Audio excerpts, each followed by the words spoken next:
Today in Canada, more than 2.7 million people, 14% of the population, are living with the deep weight of major depressive disorder, facing days when hope seems painfully distant. Among young women aged 18 to 24, the crisis is especially acute. Nearly 25% report symptoms of depression or anxiety, marking the highest rates seen across all female demographics. For Canadian men, the picture has grown darker too, with 23% at risk of moderate to severe depression and half experiencing social isolation. Yet, most never reach out for professional help. If these heavy feelings, persistent sadness, or overwhelming fatigue sound familiar, know this burden is shared by millions. Mental health in Canada has declined dramatically since before the pandemic, with almost a third of Canadians, 31%, finding that depression disrupts work, studies, and daily life. And for those seeking support, the reality is harsh. Millions struggle to access the care so urgently needed, facing long wait times and costly barriers that too often result in feeling hopelessly alone. I'm your host, and for the next hour, we're going to journey together toward the peace that's been waiting for you all along. This is Beyond the Surface, where there's always more to life than what meets the eye.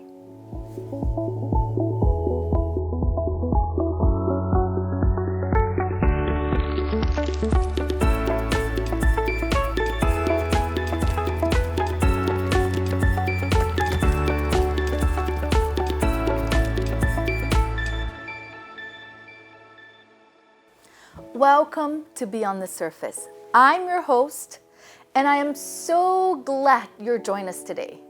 In a world where we're constantly told to put on a brave face, to have it all together, and to keep our struggles hidden beneath a polished exterior, we believe there's a different way to live.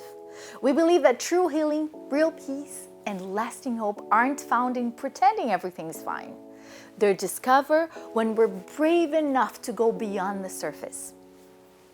Here on Hope Channel Canada, we know that there's more to life than what meets the eye, and that's exactly what this show is about.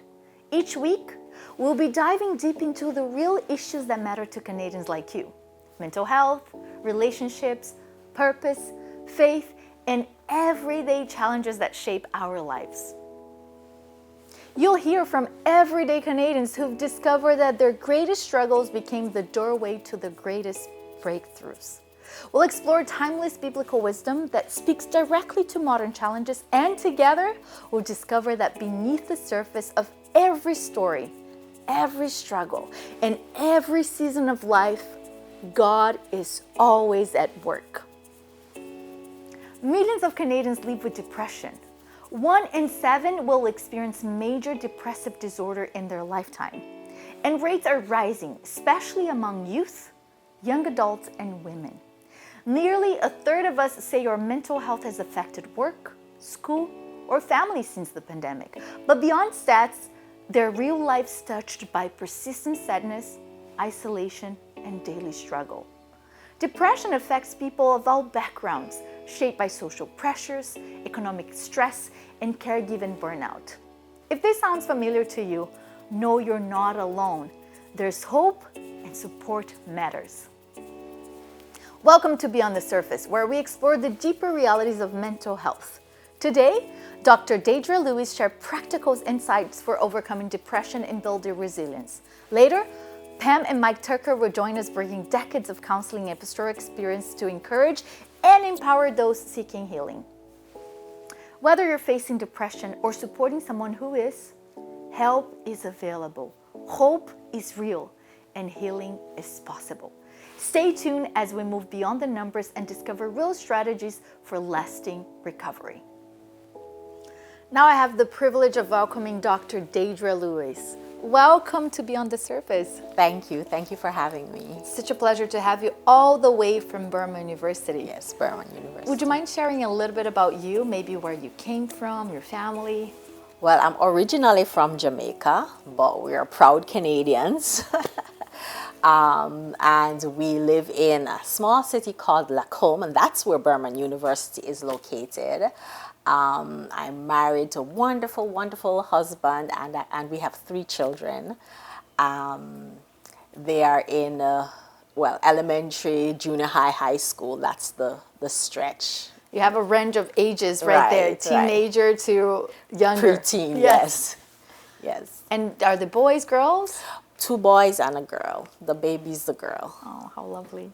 And I know you're here to talk about depression today. And tell me a little bit about your history, your background in terms of psychology. Okay. So my background is I have a PhD in counseling and counselor education from the University of Florida, and also a master's and education specialist degree from that same university, University of Florida. Interestingly, I was drawn into this field from a young age. I was interested, but I took a detour. So my bachelor's degree is in accounts and management, but I took a detour after I was teaching in high school for a while. And as I was there in high schools, I'm like, we need more support for our school counselors, guidance counselors. And so I said, let me go get trained in this area so that I can be that support in the community where guidance counselors and others could, come in to see and get the help they need to walk through their healing journey. How lovely. And then you, from a need, you found a passion. Yes, yes. And what is your role today at Berman University? I am an assistant professor at Berman University, and I teach in the psychology department. I teach across the gamut. If you are first year, you'll see me intro to psychology, and then I teach many of the intervention courses like techniques of counseling children or group processes class, and also premarital counseling. So if you're a Theo major, that's also a good one that you could take in our department. So the intervention course is also like learning and motivation, self-regulation, and cultural psychology. So there's a few of the classes that I teach. Sounds like you're busy. Very busy. And for someone who's hearing Berman University for the first time, what can you share, maybe a brief overview what Berman University is? Berman University is an awesome place set in an idyllic situation, surrounded by nature. And we have a very supportive faculty and staff. Or we have smaller class sizes, so you get that in the one-on-one attention from your professors. You can come and sit in our offices, speak to us at any time. That's one of the things the students say they like about is that we have smaller class sizes, so we can teach to the needs of the students in the class. In our department, we have several embedded certificates, so you still 4 years, not an extra time, that 4-year degree, you can do an embedded certificate in crisis intervention, in sports psychology, gerontology, crisis intervention. So if there are areas of interest that you have, just go on our website, click on psychology and go down to the bottom of the page, and you'll see a list of all those embedded certificates that we have. I just listed a few of the ones that we share. That's wonderful. Thank you for sharing about you, about Berman. And we're going to dive into our topic today of depression. But before we do, I want to invite you to watch a story with us, a narrative story of someone who's experiencing depression. And I want to invite you as well. Watch with us this story about depression. Another night alone at home. I stayed by choice. My friends invited me to go out, but I didn't want to. I don't have the patience for company. I tried to distract myself with the TV, but it didn't work.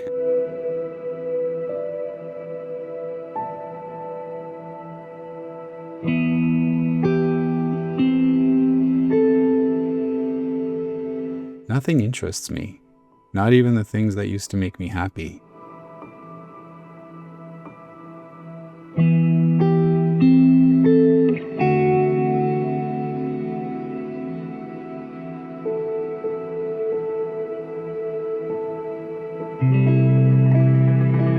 They said they missed me.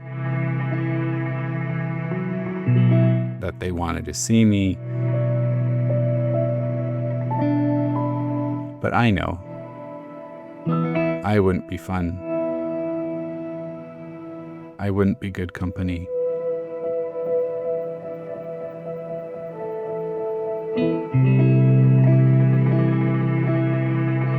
Making plans for the weekend, someone thought of me, but I don't feel like going out, blending in, interacting.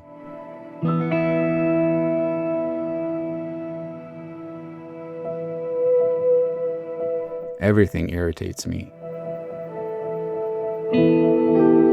Even when someone tries to please me. But then I feel guilty. It's not fair to anyone.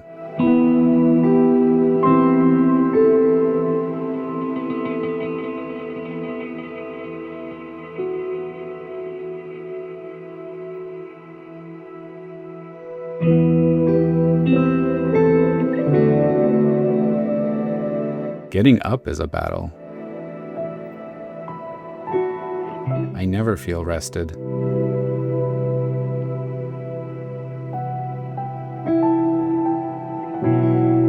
I drag my body unwilling, drained. It feels like nothing has meaning. I used to get excited about little things. About what I did, about my projects. Today, none of that touches me. Nothing excites me. I think about how I've treated the ones I love. Harsh words, silence. I've done that more than I'd like to admit. Maybe they'd be better off without me. Maybe I'm just a burden. I don't know how to move on. I try to distract myself. I try to stay busy, but I can't escape from myself.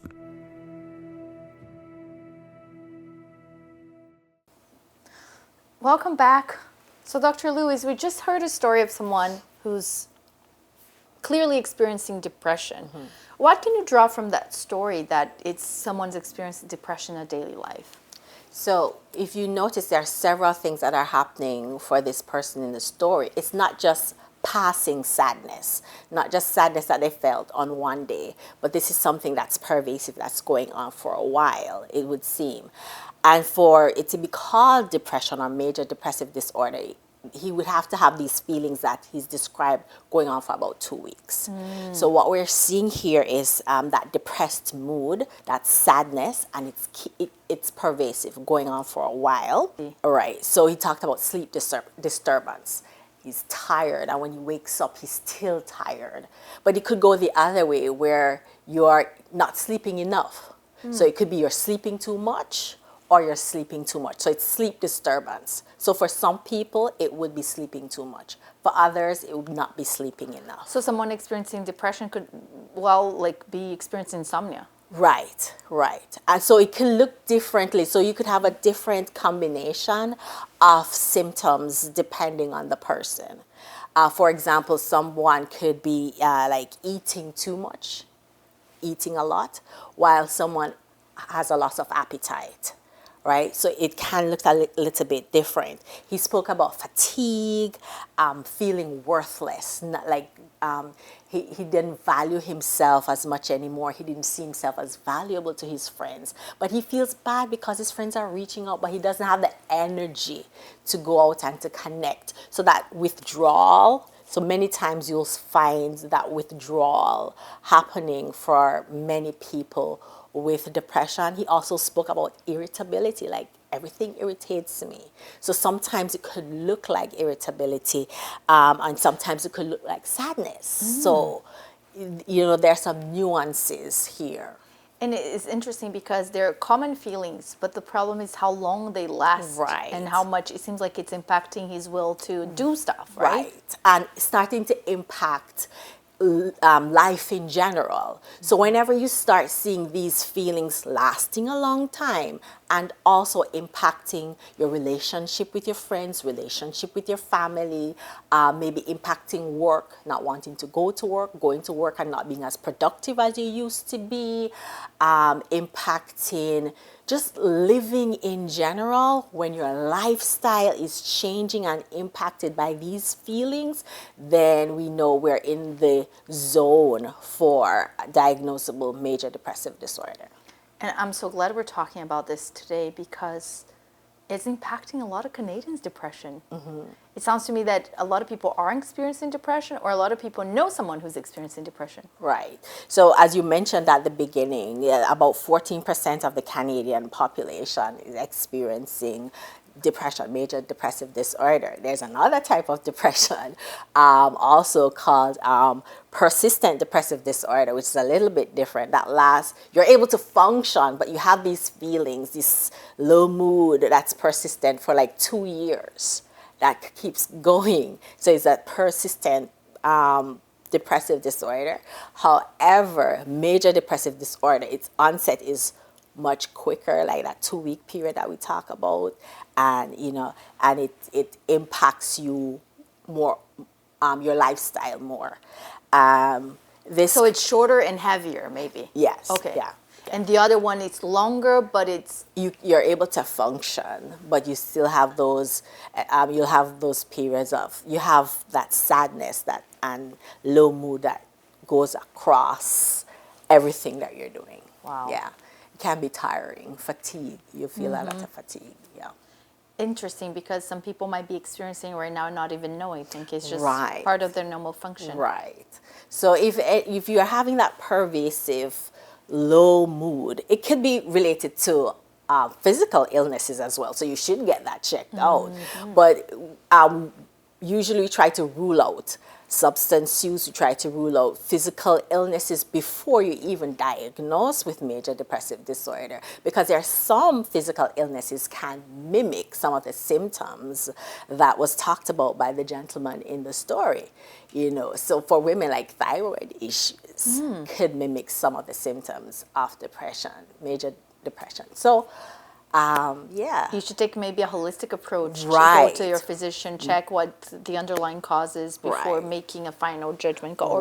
Or getting a diagnosis. Maybe someone doing a diagnosis should check those things before. Usually if you're seeing your psychologist, your therapist, before they would decide that this is depression, they will usually encourage you to see your primary care provider to ensure that this is not related to a physical illness, or we'll rule those things out. It's not related to substance use or any other thing that's going on under underlying condition, and then we say, okay, this is major depressive disorder.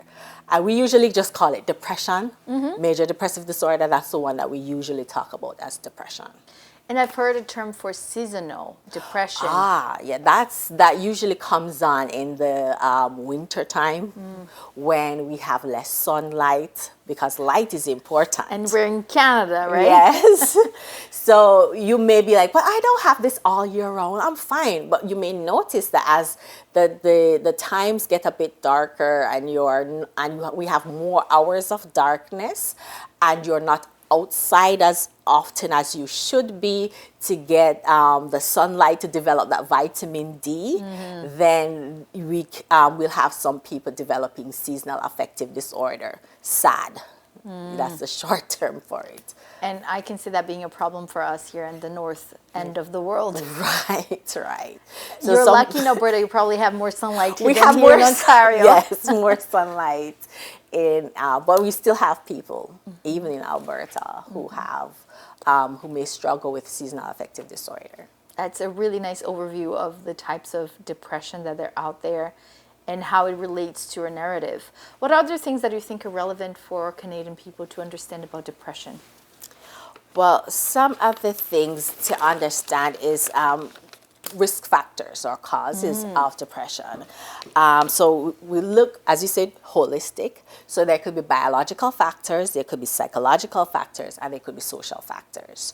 So biological factors, it could be genetically related. So if you have a family member especially a close family member who has depression, who has been diagnosed with depression, who has experience with depression, it increases your risk 3 to 5 times. The possibility, if you have an identical twin who has depression, then the probability, notice I'm talking about probability, increases risk. It's not a, you have a family member, you have to have depression. It's a good point. Right. But it increases the risk. It increases the likelihood because it's genetically linked. We can also talk about neurochemistry, the brain chemistry, like neurotransmitters. If there is disruption in some of our neurotransmitters, like glutamate and GABA, then or elevated inflammation, this can impact neurotransmitter metabolism and also create psychological distress. I love that you're bringing the biological factors, because sometimes we think depression is just emotions, but it's something that's happening in your body. Right. And it's something to look for help, because it's not just something that, right, there's something underlying biologically if you have those biological factors or your family history, those kinds of things. Right, right. So it just increases the risk. So to look out for. It could also be because there you may have maybe a chronic illness that can increase inflammation and can increase your risk for depression. So that's the biological, or a brief synopsis of the biological, right? Then when we look at psychological, so you may not have genetic factors. Your neurotransmitters may be fine, but you may experience trauma in life. And it could be trauma in childhood. It could be trauma as an adult. And then these increases or predisposes you to developing depression. It could be maybe you're experiencing low self-esteem. Many times when we're experiencing low self-esteem, many times we don't see ourselves as worthy, and we start maybe ruminating those thoughts that can impact us, and that can bring us to a place where we're at risk for developing depression. Another thing is our attachment. If there is insecure attachment from childhood, so we talk about the importance of attachment in childhood, developing secure attachment. Can you tell us a little bit what attachment means? Okay, so we were made to connect. And when you see a mom and a child, or a father and a child, or caregivers, you see the child seeking that connection and the parent seeking that connection. So when we create this loving, warm, healthy environment, the child connects, develops a secure connection. And if we don't have that situation where the child's needs are not being paid attention to, they're not being met, or they're being inconsistently met, what we have is some type of insecure attachment. That makes sense, yeah. And when that happens, it makes the world a little bit more scary place, or unpredictable place. So we have challenges with attachment to others.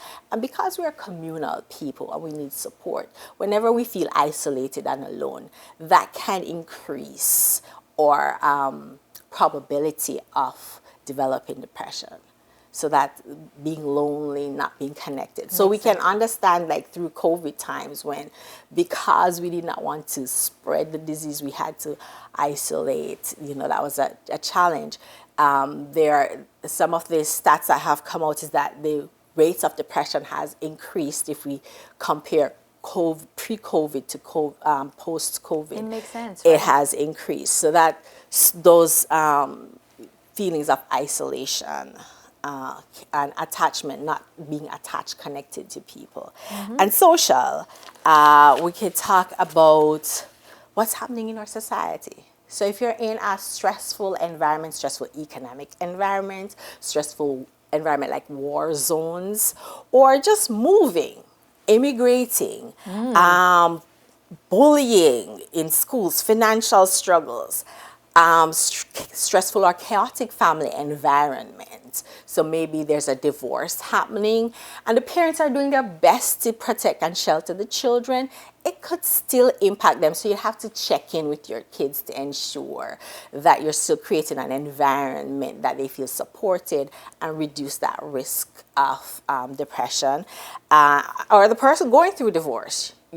It depends on how you interpret that divorce.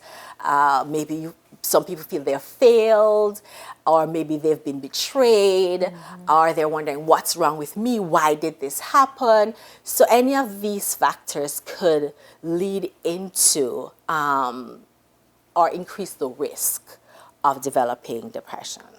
That's wonderful. I appreciate that you covered so many factors and you show that it depends on persons and circumstances. Right. I really want to discuss further depression with you, but we're going to go for a quick break and we'll be right back. And please don't go anywhere. We'll be right back after the break.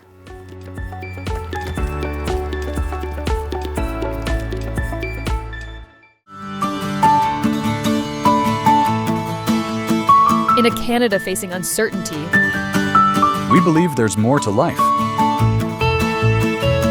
from mental health to faith journeys.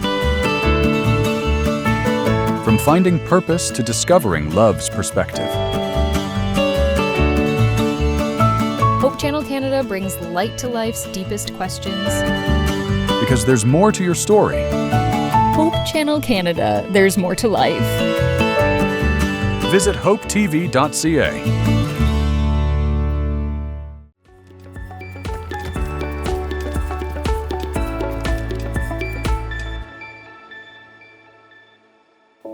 Welcome back to Beyond the Surface. You know, this is a new show and we're so excited you're here with us. After tonight, after this weekend, we're going to have this show aired every week. We're going to have a weekly show, and we're looking forward to having you with us. And if you want to give us some suggestions of topics, if you want to share your story with us so we can share it in the narrative, or if you want to give us any comments, anything, we want to hear from you. So please write us at info@hopetv.ca. So I'm back here with Dr. Lewis. We're talking about depression, and we've been talking about different styles, different types of depression, and all those different, what was the risk factors Risk you mentioned? factors. You mentioned something about other things we could discuss. Can we talk a little bit about the stigma related to depression? Right. So many people say, well, depression is just sadness. You'll get over it, or just snap out of it. It's easy. It's a little bit more than that. And as I mentioned, the different risk factors, there are usually more things that people have to manage, work through. If it's biological, you may need medication support in addition to therapy. If it's mild or moderate or severe, it would determine the type of support you would need as well. So it's not just a snapping out of it. It's not a sadness that just passes. And sometimes, unfortunately, in the Christian world, we think that if we pray, that's enough. That is not, I'm not saying prayer is not important, and I'm not saying God can't heal you just like that. But just as we have with diabetes, where you may need to seek medical support in addition to prayer. That's how I want us to think about depression or supporting someone who has depression.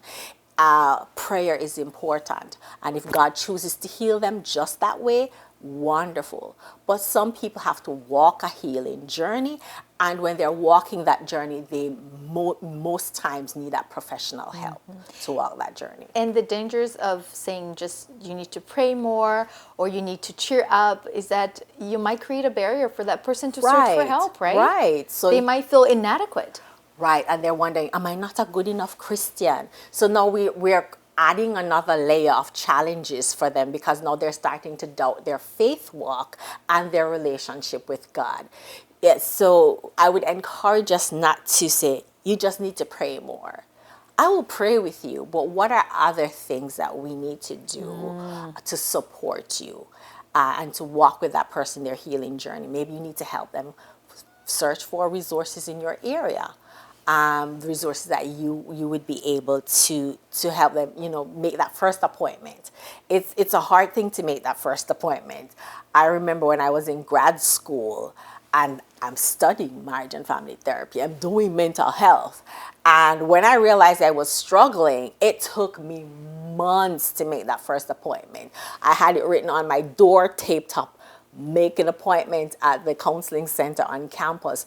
And my husband would point to it from time to time, so he was my support, walking next to me like, you need to make that appointment. So sometimes for whatever mental health issue, in this case, we're speaking about depression, you may need that person to just walk beside you. Support is so important for anyone with a mental health issue, especially depression.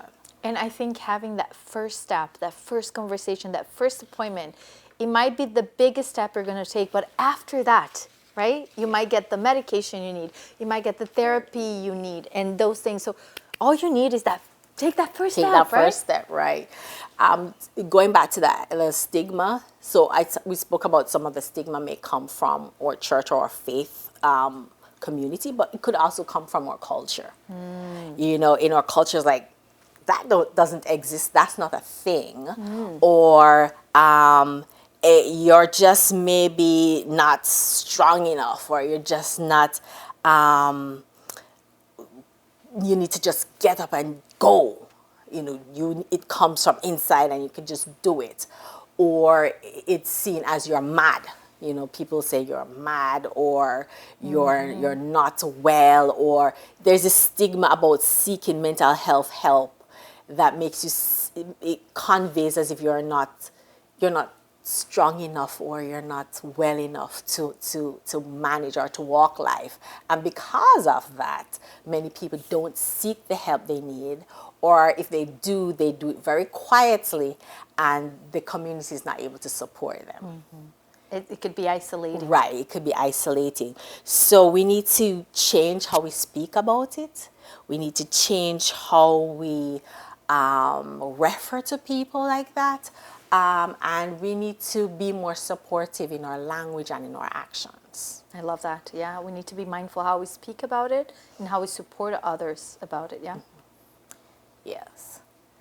And we're talking here about supports, right? What are different kinds of supports that are for someone with depression? So there are two main things that we that's used to support or to help a person walk that healing journey. Sometimes medication and psychotherapy or therapy. For mild and moderate depression, therapy might be enough. For moderate to severe depression, we may need to include medication along with psychotherapy. So a misconception I find is people may go on medication and then they neglect the therapy piece. And that's important because we're looking at coping skills. We're looking at how we're thinking about life, how we're viewing life, viewing ourselves, viewing others, viewing our support system. So I think they go hand in hand. So if you're taking medication, therapy is also important. But some of the obstacles to that is the cost. Sometimes it's costly to include both, so some people may choose one or the other. That makes sense. But it goes hand in hand, especially if you're on medication, it goes hand in hand. I had a therapist tell me once, that was a very interesting way of putting it. When you have depression, it's like you're going on top of a mountain with a very heavy backpack in your back, right? So it's really hard to go up the mountain. When you include that, if you need the medication, you make that backpack maybe lighter. You still have to go on the top of the mountain, which will be the therapy. But then it's a little bit lighter because you're taking medication. So you need both joined together to support you on that. But the therapy work is the mind, the feelings, all that process that could help you deal with the depression. So a combo might be the best for someone, like you said, moderate to severe. Severe depression. There are, for some people who may not want to go right into therapy, you have crisis lines here in Canada. I'm sure you're going to post those on We're going to make some right. available so people are feeling hopeless. Right. So there are crisis lines for different categories of people, for suicidality, for children and young and youth, and there's some that are specific to your province. So if you're in Alberta, there may be some crisis lines that are specific to your province, and then there are others that are Canada-wide. So I know you'll post those for viewers to see. Yeah. So you may start there and then get to therapy after, but there are usually these different modalities to start, and then maybe end up in either therapy or a combination of medication and therapy. So you're bringing this idea of different supports. How can people reach? I really appreciate that. But I think there's a group of people that might need some education, like loved ones, right? How can a family or loved one support someone who has depression? Well, on most of our on several websites, I know, like maybe the Canada Mental Health Association, they have leaflets, and they have summaries of information there that you could find up and frequently asked questions. So if you're wanting to know more about depression, I would stick to what you'd call verifiable sites. I know the Canadian Mental Health Association has a lot of information on depression and other types of mental health issues in Canada. So that could be a first start. For a family member to get support. To get some support, to get some help. And I like the example you also gave of your husband. Like he was suggesting you to go, and then you were reluctant, and he pointed to you. Right. So sometimes family members, they need to be a little bit persistent on guiding the person. Right. Because we're talking about someone who doesn't have the energy, right? Or someone who's feeling worthless, or maybe they feel like it's not worth investing on themselves with therapy or medication. Right. So I think the family member educating themselves on depression and being that person who will walk with them, right? Right, walk with them. So another thing I wanted to point out with regards to support, or maybe I call it prevention, is lifestyle interventions. So along with medication, psychotherapy, lifestyle changes. So exercise is important because that increases our serotonin levels, and it helps to lift our mood. So walking, exercise, and we're not talking going out there and jumping on the treadmill and doing crazy things. Start where you are. So if you're not an active person, start simply with a walk. Exercise of about 30 to 40 minutes, 3 to 4 times a week is a suggestion. Having a healthy diet. So avoiding processed foods and added sugars. Sleep is extremely important. Just think about when you don't sleep, you don't get enough sleep, you become irritable. So if you are depressed and you're not getting enough sleep, it just compounds the issue. And I know sometimes you may be dealing with insomnia, but developing some healthy sleep hygiene would be helpful in increasing your mood. So some of these things that we're talking about, just being healthy, water, drinking more water, hydrating yourself. And if you're not depressed or you're not experiencing depression, just these lifestyle changes can be a protective factor in helping you when you face that trauma or face these difficult, challenging situations. Some protective factors that may reduce the risk. I'm not saying it takes away, but it reduces the risk. And if you're depressed, it helps to lift the mood, elevate the mood, and help with that healing process. I appreciate your tips because it's possible for people to go for small walks. It's possible for them to eat more vegetables, better, right? Or those things are people's, it's something they can choose to do and is within their reach, right? Right. We're going to go for a quick break. So please don't go anywhere. We'll be right back.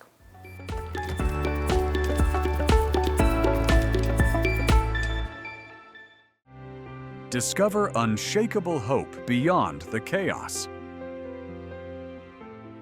Hope Beyond Armageddon reveals a victorious Christ fighting for every heart. Exchange fear for faith. Secure your copy today. How to guarantee your copy? Call toll-free 1-855-4HOPE-TV, 1-855-446-7388. Speak with a friendly representative to reserve your copy instantly. Visit online agentsofhope.ca. Secure your book through our easy-to-use website, available anytime. Send an email, agentsofhope@hopetv.ca. Request your copy or ask questions directly through email. Write to us. Send your request by mail. 1148 King Street East, Oshawa, Ontario, L1H1H8. We're here to help you get your copy.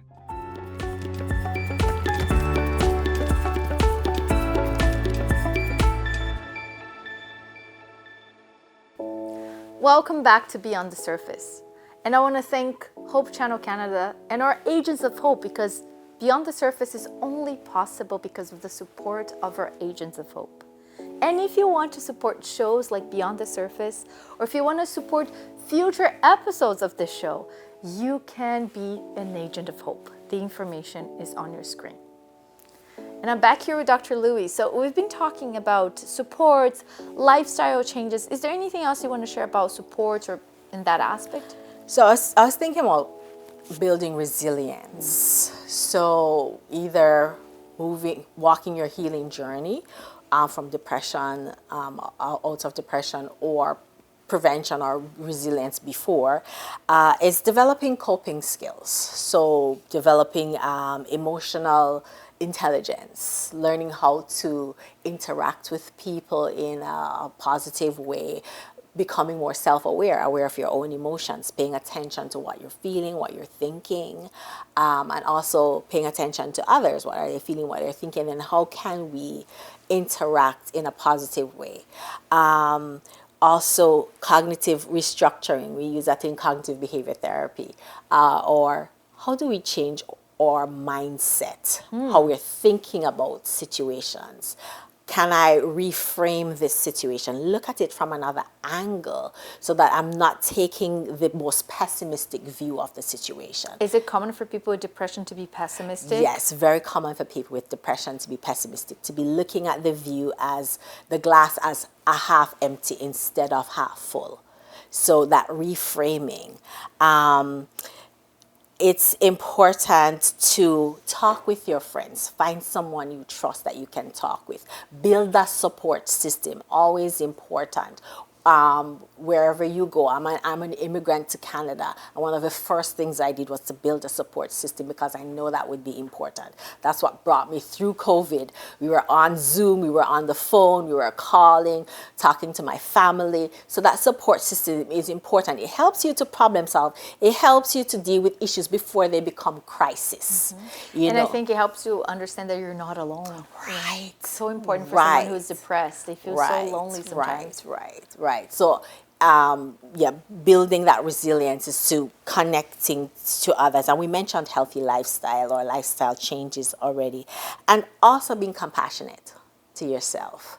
Not blaming yourself or being down on yourself because you are having these feelings.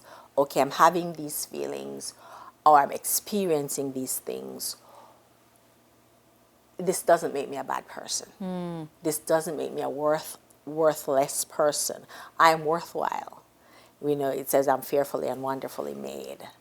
In the Bible, it talks about being knitted in the womb, and he knew, when he spoke up to Jeremiah, he knew me from in the womb. So we are all worthwhile human beings. And another piece that as a society we can do is that connection of home, school, community. So many times for children, it's the school that picks up that something is off. And then connecting with the parents to say, okay, this is happening at school, we're noticing these things, to connect with the home. So as we're talking about, is that community of support, not just your chosen support system, but the systems that exist in society, or schools, or communities, or families, other social contacts, like creating this, I call it like a warm hug around the person with depression. It's so important to have that warm hug, right? Yes. I like how you're saying about support and being connected. And I think sometimes for someone who's experienced depression, that is so hard to take the first step. Yes. I like what you talk about, the cognition, right? And I think many times we think we are our feelings. So if I feel guilt, I'm guilty. If I feel ashamed, I'm shameful. If I feel unworthy, I have no worth. And it's important for someone who's experienced depression to understand that usually their thoughts will be distorted. Right. Usually if they're having thoughts like that, it's if you're guilt from something you committed, that guilt might be helpful to you. But if your guilt experience guilt and you haven't done nothing wrong, but you have that lingering guilt, it's something might be going on for you there. And I like that you gave examples so people can really understand. If you feel like you're going through something similar to that, there might be something that you need to work on. Maybe you need to reach out, take that first step. Mm-hmm. And one of the things that we've been talking about, I don't know if you have anything about resilience that I want to cover, but I have a question for you. We've been talking about therapy. And for someone who's watching, they might be questioning, what kind of therapy should I look? Is there a specific type of therapy or all therapies work? What is your view on that? Well, the research out there is that what's important is that therapeutic relationship that connects the counselor or the therapist or the psychologist, psychiatrist to the client. And once that's there, with the other interventions, you can walk a person through depression. The strongest evidence is for cognitive behavior therapy. So that's the one that we've done a lot of research on. We have evidence-based data on the use of cognitive behavior therapy, on its use with depression, because it goes to the cognition, it goes to the thinking, it goes to how you view the world, and how, you know, the narratives you're telling yourself about what is happening. And you mentioned distortions. Many times it's a distorted way of thinking that's impacting the feelings of depression. When it's not biological, right? And it could be a combination of all those different factors, right? There's also interpersonal therapy. This works especially well with adolescents because it looks at relationships, interpersonal relationships, how to reduce stress, improve functioning. There's also behavior activation, which is related to cognitive behavior therapy because it looks at reinforcing the behavior, doing something that different that's reinforcing on its own. So getting up and taking a walk, that's reinforcing on its own because it releases endorphins. So you focus on behavior and you're going to have the result from the behavior. Right. That's interesting. Just go for the walk. Go for the walk. The result will be good. Right. So you're taking these steps, or maybe calling a friend. So I'm going to take 5 minutes to call a friend, or I'm going to volunteer at this place. So it focuses on the behavior, and then when the behavior becomes habitual, then you start seeing changes. Because the idea is if you see change in behavior, you have change in cognition, change in affect, in emotion as well. We have psychodynamic therapy, dialectical behavior therapy, and family therapy, because as you say, the family may need education, they may need support to support the person who's going through depression, or it could be that it's a family challenge that is sustaining what's happening with the person who's experiencing depression. And that's great because you're bringing the different types of therapy. But one thing that really stood out to me was that relationship is important, right? Yes. If you have a therapist and you have that connection, chances are you're going to be helped by their therapist. Yes. Yeah. Yes. That's really nice. Thank you so much for invaluable insight into depression. We're going to take a moment. We're going to invite a few friends to show their thoughts on today's topic. So now, as we continue our conversation, I'd like to invite Pam and Mike Tucker to join us. They bring valuable insights and practical wisdom to the table. They'll help us better understand depression and especially how to find hope, healing, and resilience. Depression, just the word makes my heart heavy. There was a time many years ago that I was going through some extremely traumatic experiences in my life. And my pastor recommended that I speak to one of our members who was a psychiatrist. And he gave me her phone number, and I thanked him greatly and put it in my pocket and conveniently lost that number. It was a year or so later that I was still continuing to deal with the fallout of the experiences that I had had. And I was singing at a women's conference when the conversation came around to needing counseling, and I was in no way interested in a counselor. And yet a counselor came and gave me her number saying, I think we need to spend some time talking. Well, fast forward, we had an appointment, and it was in that very first appointment that I realized I was not safe. I was not safe because she knew who I was talking about. And so I immediately broke that appointment at that point and said, I'm not interested in having further sessions. Now we fast forward yet another year or so, and I finally asked for that phone number of the first psychiatrist. And, you know, she greatly blessed me, allowed me the space, for a time prescribed medication that I needed to be on to help me as I navigated the unique situation. But I was so thankful that I could have a Christian counselor. And I want to encourage you that if you are experiencing depression, going through depression, find a counselor and develop a good relationship. And don't feel guilty if that person is not the right person for you. Yeah, Keep going you can change counselors. until you can find and trust. That's right.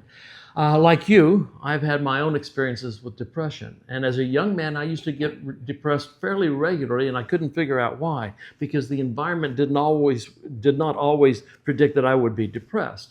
I was in my mid-30s before I realized that my episodes of depression were caused by unresolved trauma from my childhood and early adult period, youth and early adult period of my life. And when I began to recognize that and deal with it, the depression became relieved. And so I don't have those periodic depressions. I've still had episodes of depression that were induced by the environment, by a loss or some significant event in my life. But recognizing what the source of that depression was healing for me. And as I began to process the trauma and draw boundaries, because the individual who created the trauma for me was still alive and engaged in life. I had to draw boundaries for that individual and find a path forward in order to find healing through that. But I did realize now that getting that kind of help is really a significant thing for us. Dealing with trauma from your past is a significant thing. Building resilience so when the next episode comes, and it's coming, by the way, it's coming. That's the one thing you know for sure about your life.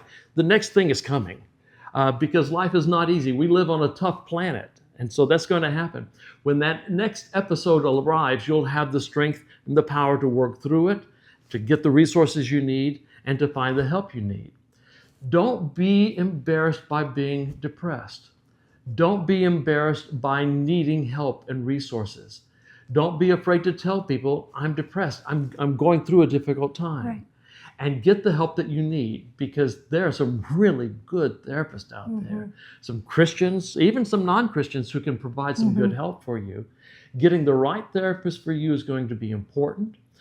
They can take you through cognitive behavioral therapy was mentioned earlier, and that's right. There's a lot of research on that. I highly recommend it. It's one form of therapy that a lot of therapists are able to provide for you. There are other skills and tools that competent counselors and psychologists and psychiatrists can use. Right. Don't be afraid to shop around, to find what's right for you, and to get the help you need, because you know what? You're worth it. You are worth it. And life is too short to live it being depressed. Yes. You can find help and healing, and you can find joy in your life again. So get the help you need and carry no guilt or shame about that. Thank you so much, Mike and Pam. And now back to you, Dr. Lewis. We've been talking about so many different things about depression. Is there anything else you want to add to that discussion? I wanted to talk about, we mentioned holistic view of depression or of the person. And a piece that we've not touched on so far is spirituality. The importance of the spiritual. Yes, because we are humans who are physical, emotional, social, and spiritual, right? Right. And that can be a huge source of help and support for someone who's going through depression, especially if they're a person of faith or they're a spiritual person.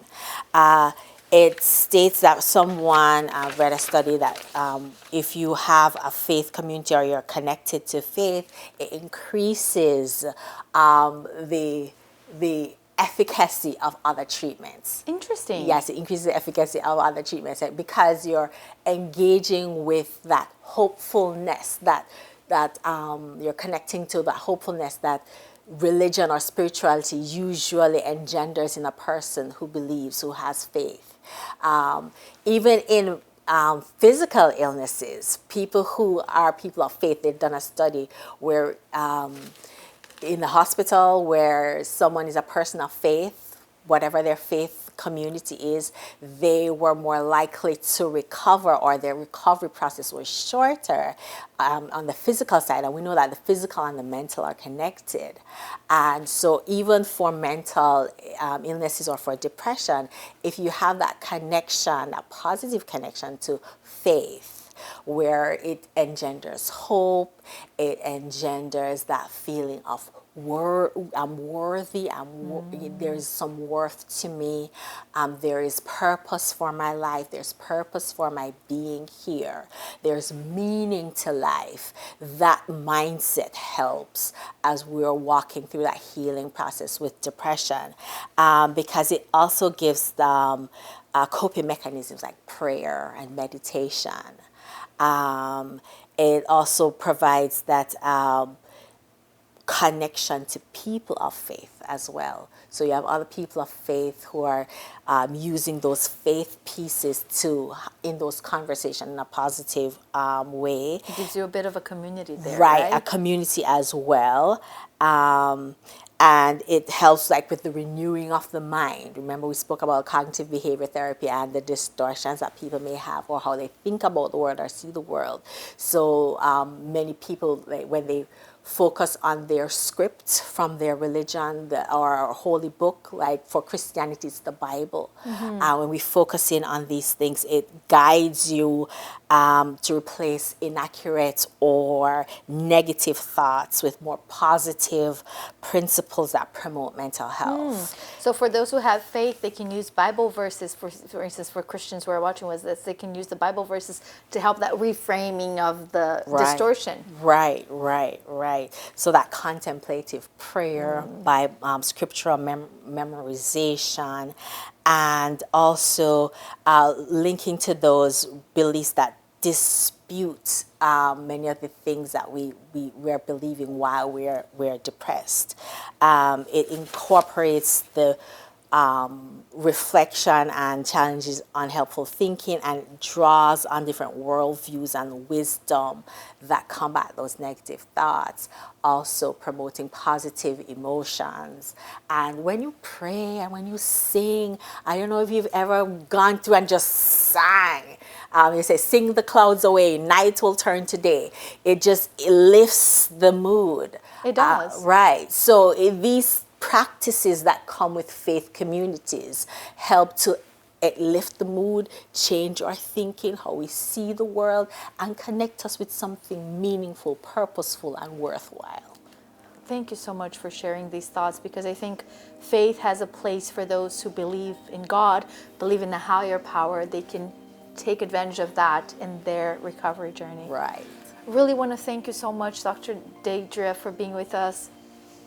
This has been an enlightening and encouraging conversation. I'm certain that it has helped many who are watching. Thank you for joining us for this relevant and important conversation. And remember, depression can touch anyone, but support and practical tools make a difference. If you or someone you know is struggling, reach out. Help is available. Let's keep moving forward together toward hope and healing. Until next time, take care. And remember, you're never alone on this journey. Wishing you strength and encouragement. I'll see you soon.